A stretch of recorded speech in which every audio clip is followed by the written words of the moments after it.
This episode is brought to you by Domain.com. Covering the rumors and leaks of the Galaxy S series is sort of like a box of chocolates. You never know what you're gonna get. Sexy, cutting-edge innovation or perforated Band-Aid.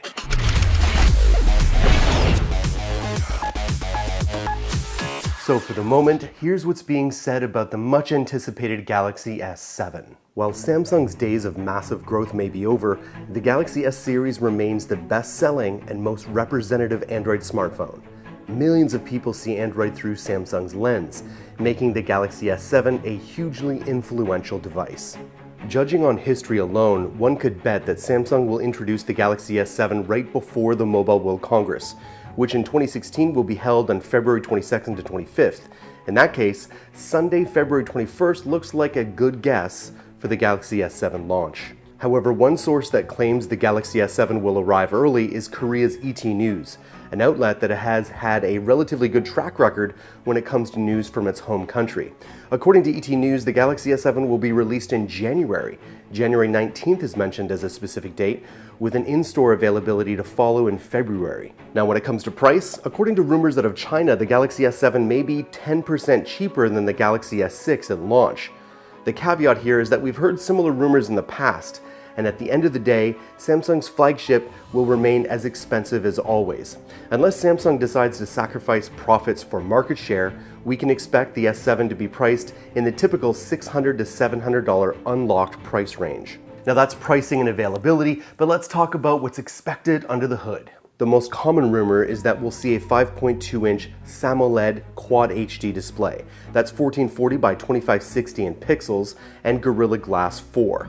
Samsung will stick with its tried and tested formula for the display on the S7. That means keeping with the 5.1-inch to 5.2-inch Quad HD display panel utilized on the S6, though it's possible and likely that Samsung will improve the efficiency and overall quality of the display. Several reports suggest that Samsung will once again use a mix of Qualcomm and Exynos chips.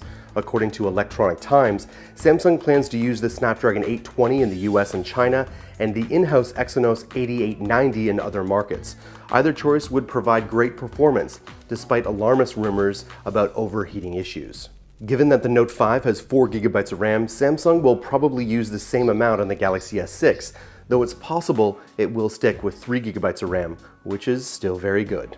Now, there's a rumor from a Chinese leaker that Samsung has, quote, listened to its customer's voice and decided to bring back the microSD card slot for the S7. There's no technical reason why Samsung couldn't do that, and indeed that seems like a good way to win back some of its hardcore customers. I was reading the comments in a previous show where one of you were saying the same thing, that yes, Samsung should listen to their customers because they know what they want and they want microSD card support. No, they don't. Geeks want that. You and me want that because we know how to use it and we know how to leverage that. The average person doesn't even know what a microSD card is. I heard one person say, I don't want a microSD card slot, I want a big microSD card slot. Yeah, that's how much they know. Geeks want it. Normal people don't. Now, when it comes to the camera, two distinct rumors about the main camera on the S7 have surfaced early November. The first one claims that Samsung is going to source the sensor from Sony, the undisputed leader in the sensor industry. Samsung is reportedly interested in the Sony IMX300 sensor, the 25 megapixel sensor used in the Xperia Z5. According to the second rumor, Samsung is going to use an in-house ISOCELL sensor at just 12 megapixels, but with larger pixels for improved low light sensitivity. Samsung Pay and fingerprint sensor will make a return, probably in improved forms. In terms of new stuff, one Chinese source claims that Samsung will integrate Synaptics Clear Force technology, a force sensing solution.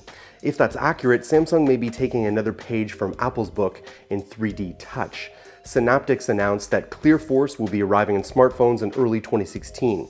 But for now, we are taking this report with a big grain of salt. Incidentally or not, Samsung has a patent on a force sensing implementation. Now, on December 10th, OnLeaks released a video showing renders based on alleged schematics from the Galaxy S7 Plus, a 6-inch version of the S7. The French leaker claims that his report was fully independent from the one from gsmarena.com. If that's the case, there's an increased chance that the design seen in these leaks is legit, though we need further confirmation. Now, in our mind, there's no doubt that Samsung will release an edged variant of the Galaxy S7. The question is, will there ever be a flat screen version at all? According to a Vietnamese site, Samsung will drop the regular flat version altogether and launch the Galaxy S7 in two sizes, a 5.2-inch and a 5.8-inch, both with dual curved displays. That would be a very bold move that could give Samsung the unique selling point it needs in order to stand out from the crowd, at the risk of losing customers who dislike edge screens. Now, some of you may be hoping for something more innovative, more edgier, more risk-taking on Samsung's part. But if our recent poll on this article is any indication, most of you think the device that is rumored is already fantastic. Let me know what you think in the comments below. Now, I gotta say, when it comes to finding creative domain names, the Indians are kicking everyone's butt. Are there no Canadians out there who can come up with an Android-related domain name that makes me smile that has not already been owned?